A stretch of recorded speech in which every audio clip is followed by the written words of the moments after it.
آج ہم ایک بہت ہی کہہ لیں غیر معمولی نظریے پر بات کرنے والے ہیں۔ یہ نظریہ اس بارے میں ہے کہ طاقت کیسے حاصل کی جاتی ہے اور اس سے بھی اہم اسے برقرار کیسے رکھا جاتا ہے۔ تو آئیے دیکھتے ہیں کہ اس کا ماخذی مواد ہمیں کیا بتاتا ہے اور اس کی مختلف پہلوؤں کو سمجھنے کی کوشش کرتے ہیں۔ تو اس نظریے کی شروعات ہوتی ہے ایک بہت ہی چونکا دینے والے دعوے سے، وہ یہ کہ غزہ میں جو کچھ ہو رہا ہے نا، وہ دراصل ایک رسمی قربانی ہے۔ ماخوذ کا کہنا ہے کہ یہ صرف کوئی فوجی کارروائی نہیں ہے، بلکہ اس کے پیچھے ایک گہرا علامتی اور آپ کہیں ایک رسمی پہلو چھپا ہوا ہے۔ اچھا، اب اس دعوے کو مزید تقویت دینے کے لیے ماخذ ایک اعداد و شمار پیش کرتا ہے۔ وہ یہ کہ غزہ کی آبادی کا تقریباً نصف حصہ یعنی 47% 18 سال سے کم عمر کے لوگوں پر مشتمل ہے، اور اس نظریے کے مطابق یہ کوئی معمولی بات نہیں ہے۔ اس اعداد و شمار کو اس بات کے ثبوت کے طور پر استعمال کیا جاتا ہے کہ ان واقعات میں نوجوانوں کی اتنی بڑی تعداد میں موجودگی ایک بہت ہی گہرا علامتی مطلب رکھتی ہے۔ اور یہاں ایک بہت ہی دلچسپ بات سامنے آتی ہے۔ نظریہ یہ کہتا ہے کہ یہ سب کچھ جو کھلے عام ہو رہا ہے، یہ کوئی حادثہ نہیں، بلکہ یہ ایک سوچی سمجھی حکمت عملی ہے۔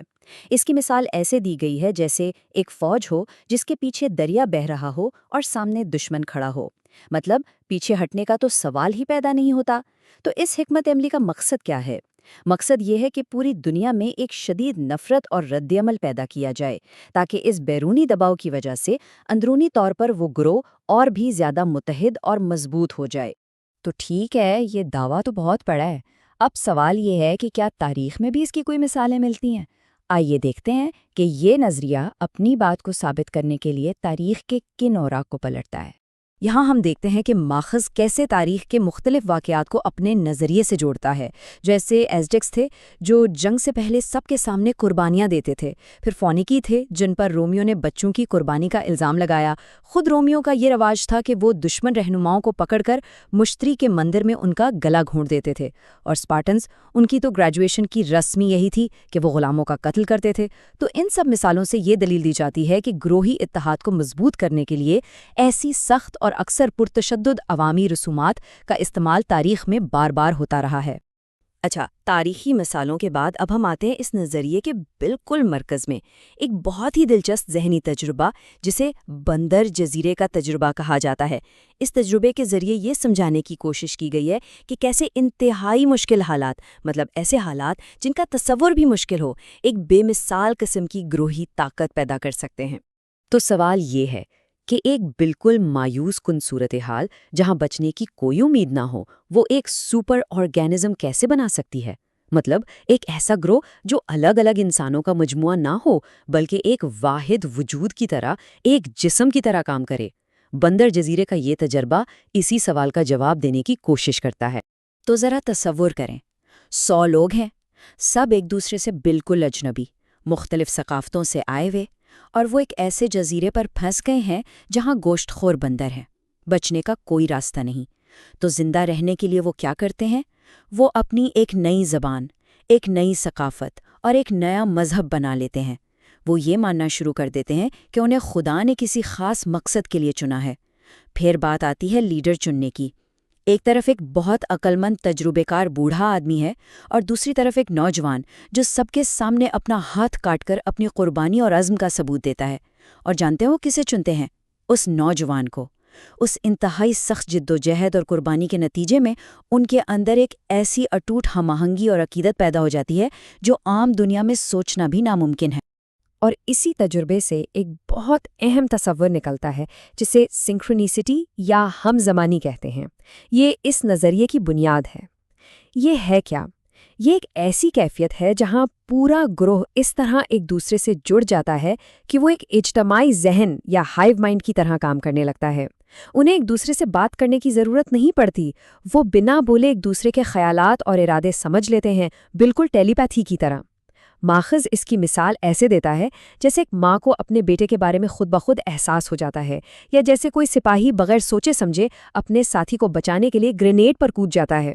تو اس تجربے کا نتیجہ کیا نکلتا ہے؟ نظریہ یہ کہتا ہے کہ 20 سال تک اس جہنم جیسے جزیرے پہ رہنے کے بعد اگر اس گروہ کو واپس ہماری عام دنیا میں چھوڑ دیا جائے تو اپنی اس ناقابل یقین ہمہ آہنگی، نظم و ضبط اور قوت ارادی کی وجہ سے یہ گروہ چپکے سے بغیر کسی کو خبر ہوئے دنیا کا حقیقی حکمران بن جائے گا۔ ٹھیک ہے، تو یہ گروہ بن تو گیا، لیکن سوال یہ ہے کہ وہ اپنی طاقت اور اس خفیہ اتحاد کو برقرار کیسے رکھتے ہیں؟ اب ہم بات کریں گے اس مرکزی حکمت عملی کی، اس انجن کی جو اس خفیہ طاقت کو چلاتا ہے۔ دیکھیں، ماخذ یہاں گیم تھیوری کا استعمال کرتے ہوئے سمجھاتا ہے کہ خفیہ اتحاد کیوں بہتر ہے۔ ایک ہوتا ہے واضح اتحاد، جو خاندان، مذہب یا نسل کی بنیاد پر ہوتا ہے، یہ سب کو نظر آتا ہے۔ اس کا مسئلہ یہ ہے کہ آپ کے دشمن اسے دیکھ کر اس کی نقل کر سکتے ہیں یا اس کا توڑ نکال سکتے ہیں۔ لیکن دوسری طرف ہے خفیہ ہم آہنگی، جو ایک پوشیدہ سازش پر مبنی ہے۔ یہ باہر والوں کو نظر ہی نہیں آتی، اور یہی چیز اسے ایک فیصلہ کن برتری دیتی ہے، ایک ایسا ایڈوانٹیج جس کا مقابلہ کرنا تقریباً ناممکن ہے، کیونکہ دشمن کو پتہ ہی نہیں کہ لڑنا کس سے ہے۔ تو یہ خفیہ ہم آہنگی پیدا کیسے ہوتی ہے؟ یہاں اس نظریے کا سب سے اہم اور متنازع پہلو سامنے آتا ہے، ٹرانسگریشن یعنی اصول شکنی۔ اس کا مطلب کیا ہے؟ اس کا مطلب ہے معاشرے کے سب سے گہرے، سب سے مقدس اصولوں اور قوانین کو جان بوجھ کر توڑنا۔ کیوں؟ کیونکہ جب ایک گروہ مل کر کوئی ایسا کام کرتا ہے تو ان کا مشترکہ راز اور جرم کا احساس ایک ایسا مضبوط، اٹوٹ رشتہ بنا دیتا ہے جو کسی بھی دوسرے رشتے، خاندان، دوستی، محبت سے زیادہ طاقتور ہوتا ہے۔ اور اس بات کو یہ چارٹ بہت اچھی طرح سمجھاتا ہے۔ اصول بہت سادہ ہے۔ اصول شکنی یعنی ٹرانسگریشن جتنی بڑی ہوگی، ان کے بیچ کا تعلق اور اتحاد اتنا ہی مضبوط ہوگا۔ مثال کے طور پر، اگر آپ نے مل کے کوئی چھوٹا موٹا مذاق کیا ہے تو تعلق بھی کمزور سا ہوگا۔ اگر مل کے چوری کی ہے تو تعلق تھوڑا مضبوط ہو جائے گا۔ لیکن اگر مل کر قتل جیسا کوئی سنگین جرم کیا ہے تو پھر جو تعلق بنے گا وہ مطلق ہوگا، اٹوٹ۔ کیوں؟ کیونکہ اب ہر شخص دوسرے کے راز میں شریک ہے اور ایک دوسرے کی بقا ایک دوسرے سے جڑ گئی ہے۔ یہ نظریہ مزید آگے جاتا ہے۔ اس کے مطابق یہ اصول شکنی کا عمل صرف ایک مجبوری نہیں بلکہ یہ ایک نشے کی طرح ہے۔ یہ کرنے والوں کو طاقت کا ایک عجیب سا احساس دلاتا ہے، اور بات چھوٹے موٹے جرائم پر نہیں رکتی۔ نظریہ کہتا ہے کہ سب سے بڑے اور حتمی ممنوعات یعنی قتل اور محرمات سے تعلقات انہیں باقاعدہ رسومات کے طور پر ادا کیا جاتا ہے۔ ان گروہوں کا عقیدہ یہ ہوتا ہے کہ جب وہ یہ اعمال کرتے ہیں تو اس سے ایک قسم کی الہی توانائی خارج ہوتی ہے، اور یہی وہ توانائی ہے جس کے ذریعے یہ خفیہ تنظیمیں دنیا پر اپنا کنٹرول قائم کرتی ہیں اور اسے برقرار رکھتی ہیں۔ اچھا، یہ سب سننے میں بہت عجیب لگتا ہے نا، کہ اصول توڑنے سے طاقت کیسے مل سکتی ہے؟ اس کیوں کا جواب دینے کے لیے یہ نظریہ ہمیں فلسفے کی گہرائیوں میں لے جاتا ہے۔ آئیے اب اس کے مابعد طبیعیاتی یعنی میٹافزیکل بنیاد کو سمجھتے ہیں۔ اس نظریے کی بنیاد کچھ بڑے فلاسفوں کے خیالات پر رکھی گئی ہے۔ سب سے پہلے کانٹ، جس نے کہا کہ ہم جو دنیا دیکھتے ہیں وہ اصل حقیقت نہیں بلکہ ہمارے ذہن کا بنایا ہوا ایک فلٹر ہے۔ اصل حقیقت، جسے اس نے نومنا کہا، ہم سے چھپی ہوئی ہے۔ پھر آیا ہیگل، جس نے کہا کہ یہ جو پوشیدہ حقیقت ہے نا، یہ دراصل ایک روحانی قوت ہے، ایک گائسٹ ہے جو ہماری اس مادی دنیا کو شکل دیتی ہے۔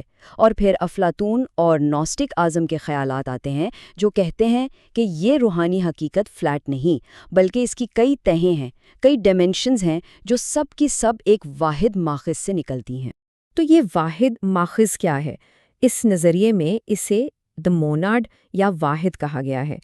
یہ آپ سمجھ لیں تمام حقیقت کا مرکز ہے، نقطۂ آغاز ہے۔ وہ ایک اعلیٰ ترین روحانی قوت جہاں سے کائنات کی ہر پرت، ہر شے نکلتی ہے۔ اب سوال یہ ہے کہ اس مرکز تک، اس موناڈ تک واپس کیسے پہنچا جائے؟ نظریہ کہتا ہے کہ دو راستے ہیں۔ پہلا ہے افلاطون کا راستہ۔ یہ علم، منطق اور فلسفے کا راستہ ہے۔ یہ بہت مشکل ہے اور صرف چند چنے ہوئے دانشور ہی اس پر چل سکتے ہیں۔ لیکن پھر ایک دوسرا راستہ بھی ہے، دانتے کا راستہ، اور یہ راستہ محبت کا ہے۔ یہ ایک آفاقی راستہ ہے جو ہر انسان کے لیے کھلا ہے، کیونکہ محبت کی وہ الہی چنگاری ہم سب کے اندر موجود ہے۔ تو پھر اصول شکنی کا اس سب سے کیا تعلق؟ یہیں آ کر ساری کڑیاں ملتی ہیں۔